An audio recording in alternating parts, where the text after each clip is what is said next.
Thank you, Giles. And good morning, everybody. It's a real privilege, I think, for me to get the chance to talk to you all today about how the CFO can drive transformation. Because I see the CFOs and finance leaders having a real opportunity to play a very strategic part in helping organizations drive transformation and developing their agility to face the challenges that businesses have been facing and will face into the future. So it's a real privilege to have a chance to talk to you all today. What I'd like to talk about first is just to give you a little bit about my background. So my background has involved quite a lot of business transformation and culture change. I worked at Hewlett Packard, I worked at Managed Networks, and I worked at Cisco Systems. I was at Cisco for about 20 years, and my roles there included the EMEA corporate controller, the CFO for the emerging markets business, which was about 130 countries that we scaled very successfully, and also the head of sales strategy and operations for the EMEA sales organization. And throughout that, I've had opportunities to lead and co-lead some fairly significant business transformations and culture change. And it's something I'm very passionate about. I joined Amazon Web Services in September 2018 as the finance lead and enterprise transformation executive for the team. And spend my in my job, I get to travel all over the world and talk to executives, senior finance leaders, CFOs, CEOs, COOs about business transformation, business reinvention and culture change. And it's something I am very passionate about. My other passion is racing old cars, and that's me racing at Spa last June. And as with business, I find it's identifying those best practices, those replicable models before, during, and after a race that give you the competitive advantage. So what we'll talk about today is, first of all, the business challenges that we're all facing. It feels almost silly to be talking about business challenges. They smack us in the face every day with this pandemic going on. But we'll talk about the business challenges that we were facing anyway, and how many of those have been exacerbated. Many organizations are really being stress tested by this pandemic. Really from that, we'll also talk about Amazon's own journey. Amazon has entered many different markets and very different businesses, and how Amazon has had to transform itself continually in each of those ventures, and then start to draw from that what we think the enterprise of the future will need to be, that modern digital enterprise. And then we'll talk about how you actually go about starting that transformation, your journey yourself, and how the CFO and how finance leaders can become digital champions and sponsors of transformation enabled by technology, which can really help them transform cross-functional processes, business functions, as well as obviously the IT organization itself. So starting with the business challenges, I think one of my favorite quotes, and it's attributed to many different people, is that the world will never be this slow again. And I think that was true before the pandemic, and I think it's been really fast forwarded with the pandemic. And I personally like change. And everybody says, change is great, but my CEO at Cisco used to say, change is great as long as you're the one that is driving it. And that's really the challenge, isn't it? How do you become the organization that is leading change in your business, in your markets, versus the one that's reacting to it?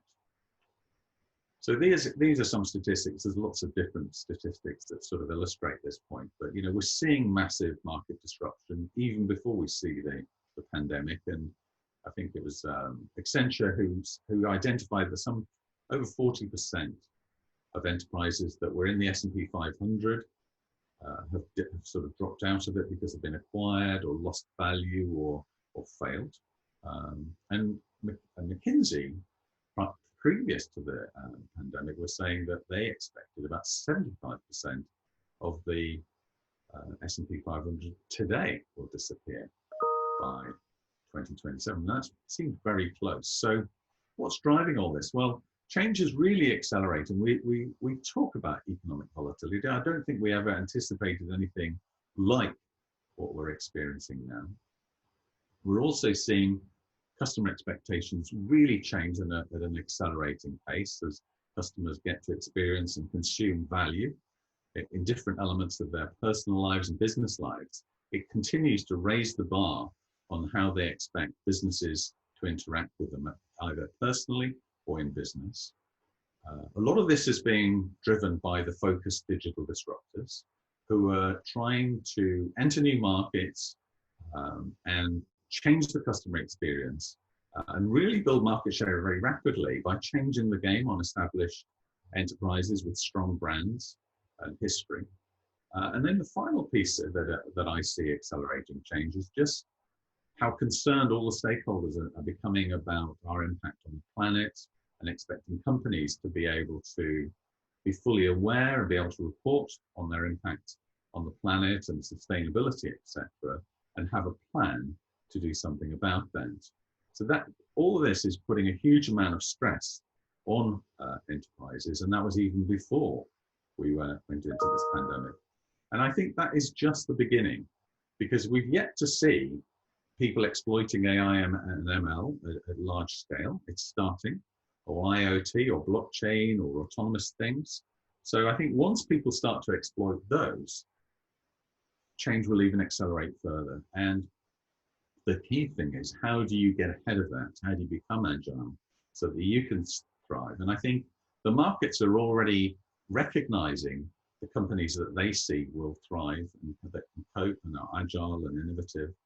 Because if you look at most companies dipped with the pandemic in terms of their market valuations, but certain companies have already sprung back, in some cases to nearly where they were, in some cases even beyond where they were, as the market recognizes the companies that are modern and digital and agile and who can pivot to take advantage of circumstances as they change, of change itself. The CFOs, as a result, I'm starting to see lots of research identifying CFOs shifting their focus, playing a much more strategic role, moving way beyond the guardian, steward for the organization, but really playing a strategic leadership role as part of that executive leadership team, looking for new sources of value, looking to drive business change, thinking about how they can future-proof their organization to cope with volatility, probably not on the scale we're seeing today, but certainly to prepare it for much more frequent change in economic conditions. And then finally, CFOs looking to figure out what can these new technologies do to help us gain competitive advantage and deliver value in a better way for our customers.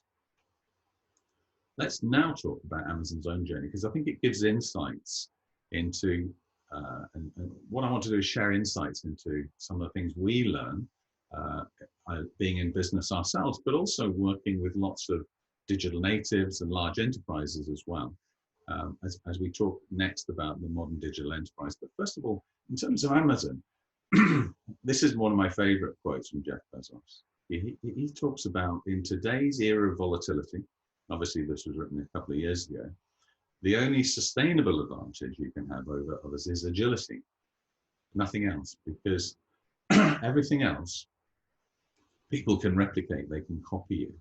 So it's a question of how you become the most agile, how you keep reinventing and staying ahead of the pack, and then raising the bar for the customer experience ahead, and get ahead and stay ahead of everybody else. And Amazon's mission, if you like, that's driven all this transformation and all these different businesses is looking to be the Earth's most customer-centric company. Whichever market it enters, it's looking to really raise the bar for the customer experience. And with each of these companies, and I could put any number of companies on here that Amazon has if you like, formed, or new ventures, what Amazon tries to do is build an organization that reinvents with its customers and gets the services or products to market very quickly so that it can then work with customers to reinvent it and keep improving it all the time. So for each of these offers, and there's many more, the first offer is just the starting point. It's not the finishing line, which for a lot of companies it is, because we expect to continually improve that offer working with customers. So the key to Amazon's success in many ways is that it builds data-driven companies that reinvent with customers. And that's a key learning for me joining Amazon in September 2018. And for us, innovation and experimentation, or innovation is experimentation, it's about failing fast at low cost. So Amazon tries to hire people, puts a lot of emphasis on hiring people who want to experiment and who are prepared to fail, but not fail at high cost and not bet the farm, if you like, but fail at low cost and then pivot based on what they've learned. And Jeff Bezos often refers to the fact that he's invested billions in failures, but that's been invaluable in learning lessons from it. And I think you can see the examples of the screen on the screen of the different experiments that you hear about Amazon doing to improve customer experience in different ways, from a logistics perspective or a shopping perspective or voice interface perspective, etc.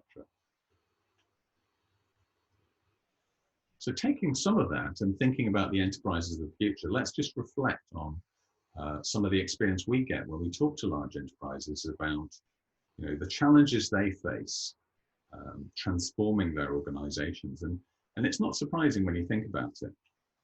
Many of them were designed to scale with stability and predictability in the last century. And the real focus was about scaling, was about operational excellence, it's about efficiency, it was about cost. And it was all organized into a very functional structure. There was not a huge focus on innovation and agility. And when organizations recognized they needed to change, which they weren't always quick to do, but when they did, they would then do a lot of planning. It'd take quite a while to plan the transformation and then quite a long time to actually do the transformation. So it could take many years. And so there's that low frequency of change. And often they would make a big transformation and then think, that's it, we're done, we don't need to change again.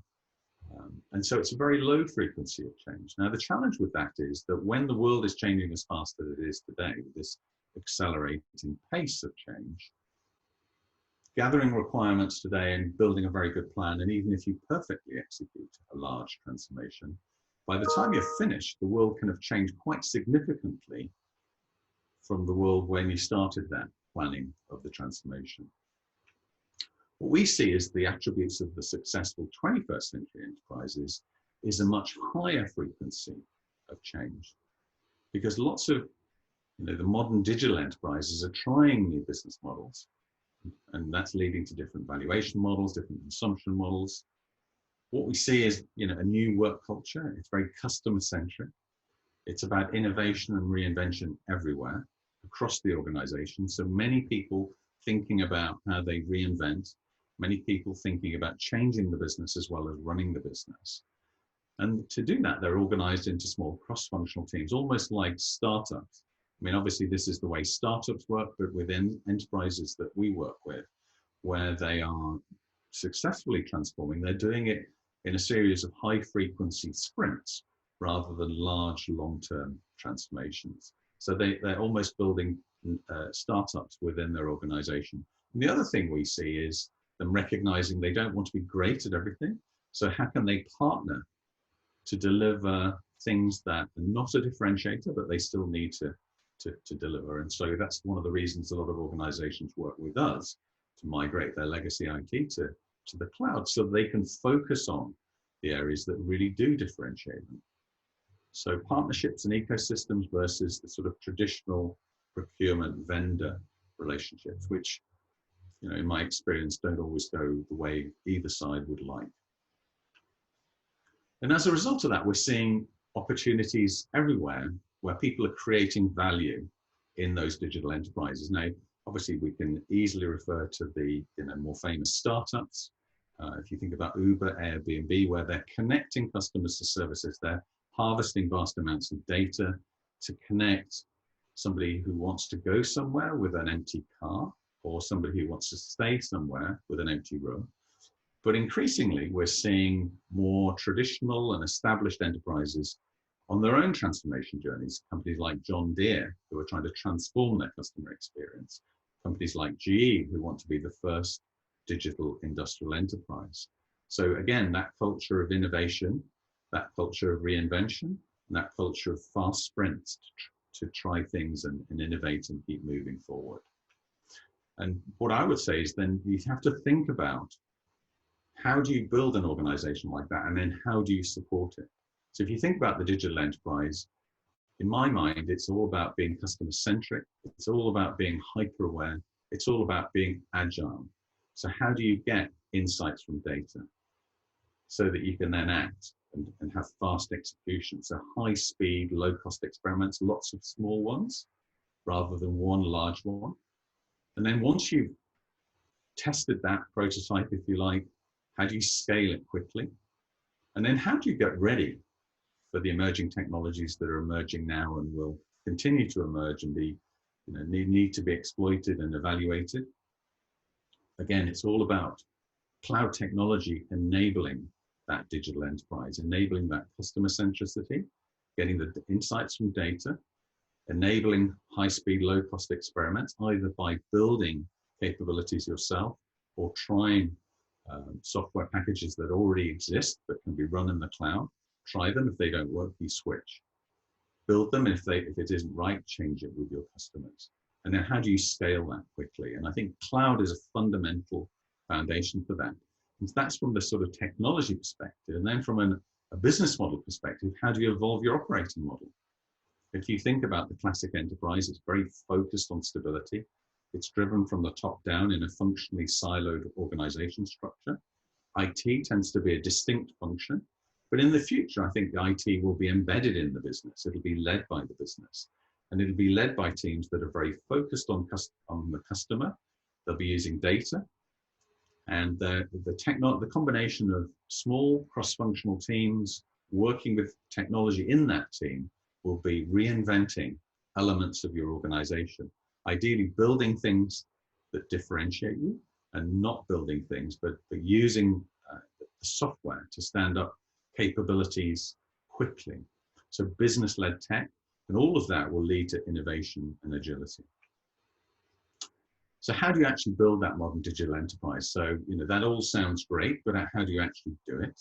So that based on, working with large enterprises, working with digital natives, I think it's important to recognize that business transformation is really the combination of technology and people and the way they work and the culture that drives their behavior.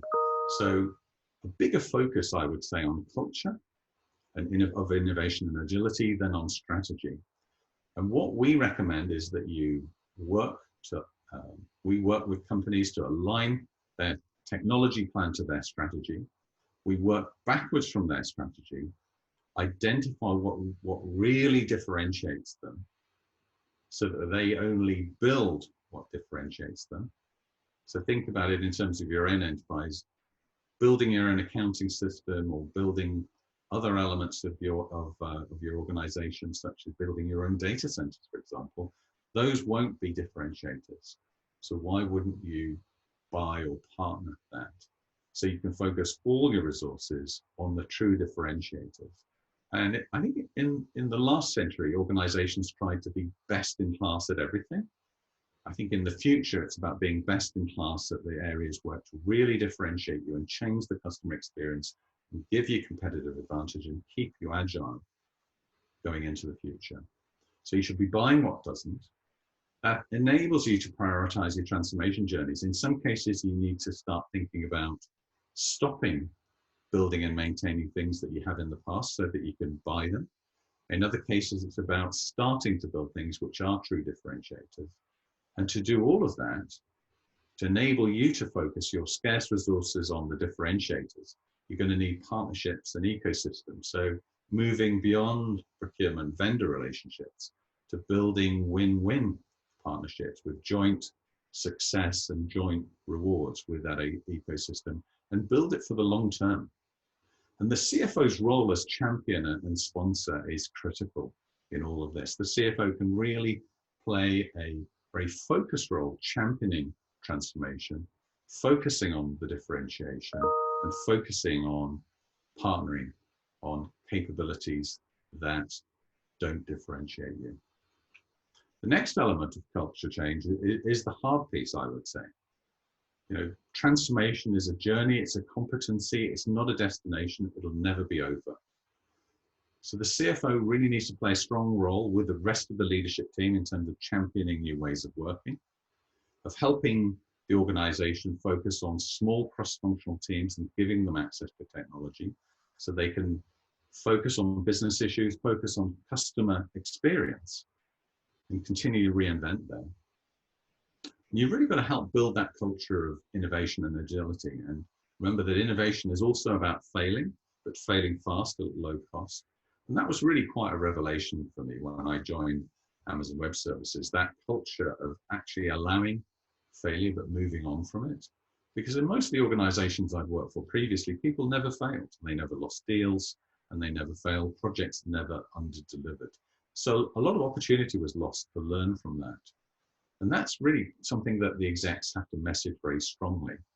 And then you've got to think about how do you incubate the adoption of these new ways of working, of the combination of people and the ways of working, that their behavior is driven by that culture of innovating everywhere and people thinking about, I'm not just about running the business, I'm about changing the business. This is where lighthouse projects can really help you start to incubate adoption. And when those work, it's really important that you celebrate those quick wins and recognize the new heroes, because typically it'll be the early adopters who work on the lighthouse projects, but you're really looking to get the fast followers and then ultimately the sort of late majority to all start shifting to this new way of working. And again, CFOs really have to play a strong role there, because if people are afraid to fail, your experiments won't really be experiments because they'll always work. And really the CFO and the finance organization can really learn about transformation by thinking about how they transform the finance function. How can they increase the relevance of the finance function? How can they focus on the high value added work and reduce the focus on the low value added work? When you think about this from the charts perspective, how do you automate? How do you improve efficiency? How do you think about digital workflows to really minimize the focus on low value added work, to put all your focus on what differentiates the finance function? How do you provide actionable insight and business guidance?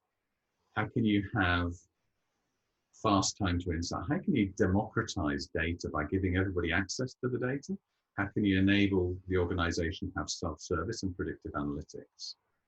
The focus there to have maximum impact and almost disintermediate yourself, and get yourself out of the reporting business by giving people access to information and data everywhere. How can you become much more agile? Businesses are in markets that don't respect monthly, quarterly, annual planning cycles, annual closing cycles. How can you have continuous closing, continuous replanning, near-time, real-time reporting? So then as business conditions change, you are able to pivot and you are able to refocus the organization and replan the organization. And again, massive amount of value add and influence as a result of that. Let's now bring this all together and just do a recap before we finish and take some questions. The critical thing is that as an organization, the CFO drives that focus on aligning technology plan to their strategy.